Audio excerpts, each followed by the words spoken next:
រឿងចុងភៅកូតាន់នៅក្នុងព្រះបរមរាជវាំងដ៏ធំមួយមានចុងភៅម្នាក់ឈ្មោះកូតាន់ព្រឹកនេះគាត់បានចូលចង្ក្រានដើម្បីបង្ហាញស្នាដៃអាហារពេលព្រឹកដល់ព្រះនាងប៉ុន្តែម្ហូបរបស់គាត់បានផ្ទុះខ្លោចខ្មៅអស់ទៅហើយសត្វក្នុងព្រះរាជវាំងរត់ភ័យឡើងរញ៉េរញ៉ៃពេញនឹងលោកសូរ៉ានអ្នកប្រឹក្សារាជវាំង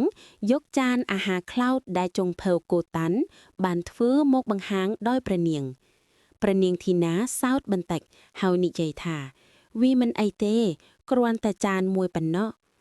លោកសូរ៉ានឮហើយក៏យល់ពីន័យរបស់ព្រះនាងជំនួយលោកកូតាន់ឈ្មោះផាន់ណាចេញមុខថាខ្ញុំអាចជួយអ្នកបានគាត់បារកស៊ីភើមហូបដែលភ្លឺរលោងកូតាន់មើលមិនសូវយល់ទេប៉ុន្តែពោពេញដោយក្តីសង្ឃឹមពេលហ្វឹកហាត់កូតាន់ច្រឡំគ្រឿងផ្សំគ្រប់យ៉ាងម្សៅខ្ទាតពីសវាលពីសកាលខណៈដែលផាន់ណានៅតែស្ងប់ស្ងាត់នឹងបង្រៀនគាត់ចុងក្រោយគាត់ក៏បានធ្វើនំរួចរាល់និងបានឲ្យព្រះនាងភ្លក់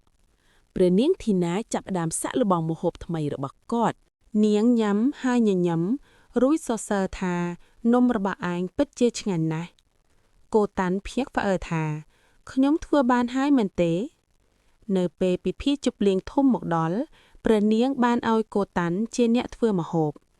កូតាន់បានប្រកាសម្ហូបអស្ចារ្យរបស់គាត់មនុស្សទាំងអស់អបសាទរគាត់បានក្លាយជាចុងភៅពិតប្រាកដមិនមែនដោយសារសំណាងទេតែដោយសារការខិតខំឥតឈប់ឈររបស់គាត់